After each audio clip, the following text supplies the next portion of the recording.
उमेश भोजपुरिया।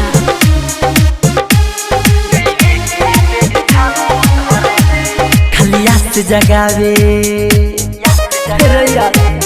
खलिया से जगावे नहीं प्यास समझावे मिले जाई जब कोरावा में सटे कहीं छू के तो छोरा नहीं लहंगा में कोरा लागे चूके मोरा खरा काटे खलिया से जगावे नहीं प्यास समझावे मिले जाई जब कोरावा में सटे कहीं छू के तो छोरा नहीं लहंगा में कोरा लागे चूके मोरा खरा काटे रे यारवा मालावा रहे छो धरनी देवी के बेरी छाओ धरली रे दादा मालावा रहे छो धरनी देवी के बेरी छाओ धरली।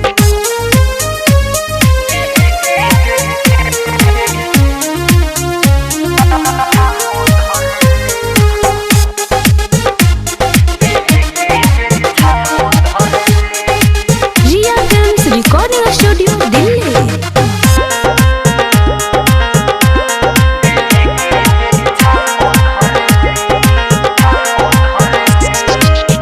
गोइनी जिलेबी लेके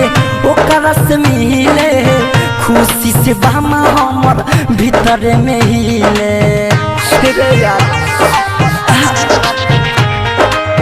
गोइनी जिलेबी लेके ओकरा से मिले खुशी से बामा हमर भीतर में हिले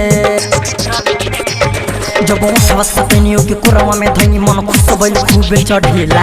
माल रोय हेनु हे बिका के पूरा जलेबी कहीं सूती तो कहवेला जब उठवा सपनियो के कोरावा में धनी मन खुश भइल खूबे चढ़ेला माल रोय हेनु हे बिका के पूरा जलेबी कहीं सूती तो कहवेला रे यारवा मालावा रहे छवा धरनी देवी के बेरी छाओ धरली रे दादा मालावा रहे छवा धरनी देवी के बेरी छाओ धरली।